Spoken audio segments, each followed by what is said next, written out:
सभापति महोदय जी, मैं धन्यवाद दूंगा आदरणीय लोकसभा के अध्यक्ष जी को और आपको भी कि आप इस विषय पर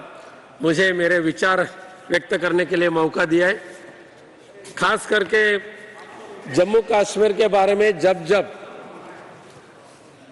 सरकार के माध्यम से जो कानून बनाए गए, चाहे वो 300 धारा हटाने की कानून हो, एनआरसी का कानून हो, हमारे पक्ष प्रमुख उद्धव जी ठाकरे जी के आदेश से हमने हर बार केंद्र सरकार को इस विषय के ऊपर समर्थन दिया है और इस विषय के इस दोनों बिल के माध्यम से भी केंद्र सरकार कश्मीरी लोगों के हित के लिए जो करना चाहते हैं, हमारे पार्टी के तरफ से मैं इस दोनों बिल का समर्थन करता हूं। सभापति महोदय, बात ऐसी है कि जम्मू कश्मीर एक अखंड भारत का एक पार्ट है और इसीलिए इस देश में दो कानून नहीं होना चाहिए, दो संविधान नहीं होना चाहिए। और ये मांग सबसे पहले विचार हमारे हिंदू हृदय सम्राट बाला साहब ठाकरे जी ने कई वर्षों के पहले रखे थे। सद्भाग्य से आज प्रधानमंत्री नरेंद्र मोदी साहब के नेतृत्व से सरकार जम्मू कश्मीर के लोगों को न्याय देने के लिए जो व्यवस्था कर रही है वो अच्छी बात है, लेकिन जब ऐसी व्यवस्था करेंगे तो उन्हें साफ साफ यानी स्पष्ट रूप से कुछ प्रश्न का यहाँ स्पष्टीकरण होने की आवश्यकता है। जब जम्मू कश्मीर के असेंबली में एक माइग्रेंट और दूसरा पीओके ऐसे दो पार्ट में बसे हुए लोगों को जम्मू कश्मीर के विधानसभा में प्रतिनिधित्व देने के लिए ये जो बिल लाए हैं उसका स्वागत है, वो तो होना चाहिए, लेकिन कई प्रश्न यहाँ निर्माण हो रहे हैं। सभापति महोदय, उसका उत्तर अपने रिप्लाई में माननीय गृह मंत्री जी ने देने की आवश्यकता है। क्या माइग्रेंट हो या पीओके के अंदर के जो लोग रहने वाले हैं उनको जो प्रतिनिधित्व देने के लिए जा रहे हैं, उनको असलियत से उनका फायदा उनको कब मिलेगा? कि सारे सदस्य ने जैसा कहा है अभी वहां चुनाव हुआ नहीं है, होने की संभावना है या नहीं उसके बारे में भी पता नहीं है, लेकिन जब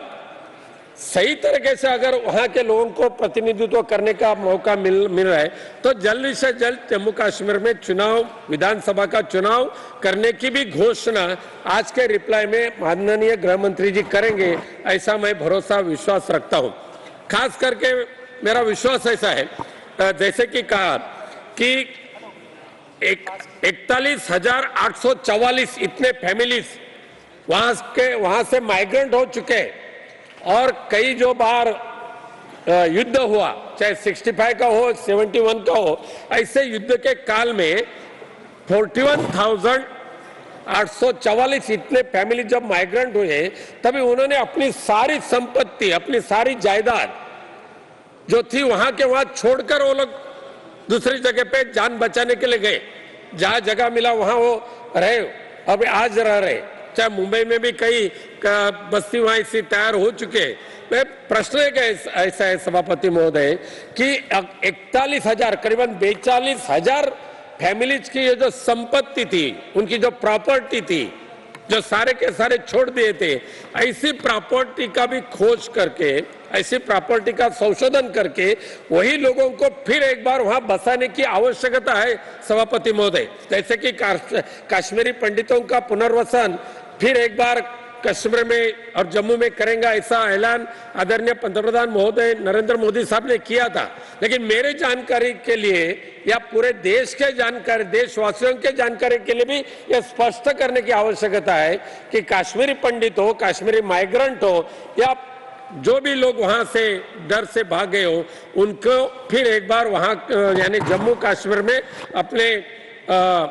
वहां के जो जायदाद थी वहां के उनका पुनर्वास कब करेंगे और करने की वैसा व्यवस्था हो रही है या नहीं हो रही है, या अभी उनकी जो प्रॉपर्टी है उसका कब्जा किसके पास है, उसकी भी जानकारी होने की आवश्यकता है। सभापति महोदय, दूसरी बात ऐसी है कि रिजर्वेशन बिल कश्मीरी लोगों के लिए बहुत अच्छी बात है सभापति महोदय। एक खास करके सोशल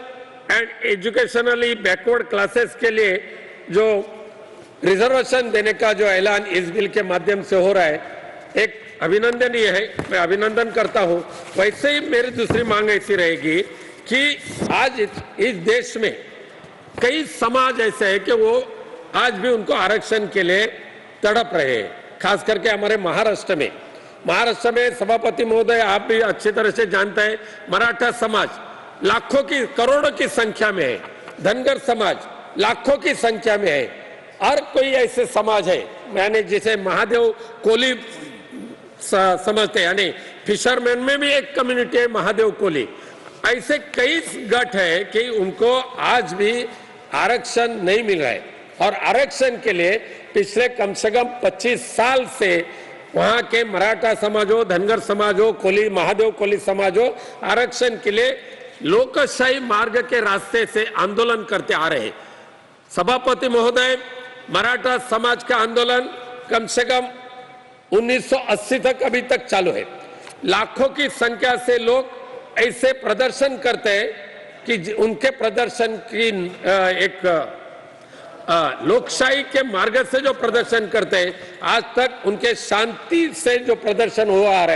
रहा है, ऐसे प्रदर्शन अभी तक इस देश में कभी हुआ नहीं है। लेकिन दखलअंदाज नहीं हो रहा है, नजरअंदाज नहीं हो रहा है। यानी करोड़ों की संख्या से जो समाज है और उनको आरक्षण देने की आवश्यकता है, जैसे कि जम्मू कश्मीर के सोशली और एजुकेशनली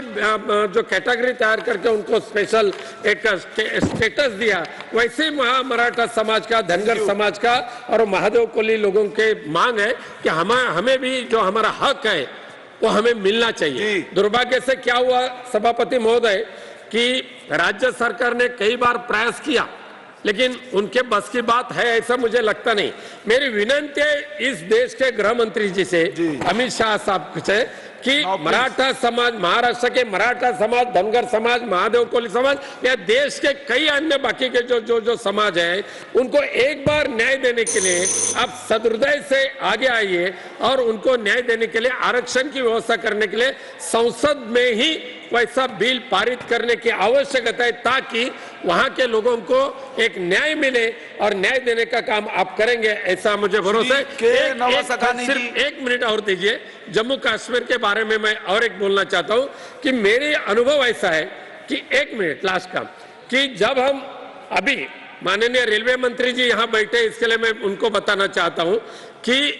भारतीय रेल के माध्यम से श्रीनगर और कातरा का रेल का निर्माण करने का काम हो रहा है। कई पहाड़ों खोदकर पहाड़ों में टनल तैयार करके, और दुनिया के सबसे बड़ा चमत्कार, आश्चर्य जिसे कहा जाएगा, चिनाब रिवर के ऊपर सबसे बड़ा ब्रिज बना रहा है। इस काम हमारे कोंकण रेलवे के माध्यम से हो रहा है। आधा मिनट कोंकण रेलवे के माध्यम से हो रहा है। जब हम वहां गए तो वहां के लोगों ने कहा, यानी भरोसा, इसके लिए मैं बताना चाहता हूं कि जम्मू और कश्मीर या खास करके कश्मीर के लोग विकास के विरोध में है नहीं है। विकास जहां जहां होता है वहां वहां वो समर्थन करते हैं। कोंकण रेलवे के माध्यम से कोंकण रेलवे का निर्माण जब हो रहा था, तभी उन्हें कोंकण रेलवे ने कई पहाड़ों को टनल बनाकर कई गांवों को नजदीक लाने का काम किया, और सैकड़ों वर्ष के बाद जब वो गांव वाले इकट्ठा आ गए, तभी उन्होंने कहा कि हमें ऐसा विकास आवश्यक है, हम इस विकास का हम समर्थन करेंगे। धन्यवाद सभापति महोदय। देश विदेशातील प्रत्येक घडामोडींचे लाईव्ह अपडेट मिळवण्यासाठी आता साम टीव्हीच्या सर्व सोशल मीडिया प्लॅटफॉर्मला लाईक, फॉलो आणि सबस्क्राईब करा। तसंच सर्व नोटिफिकेशनसाठी बेल आयकॉन प्रेस करायला विसरू नका।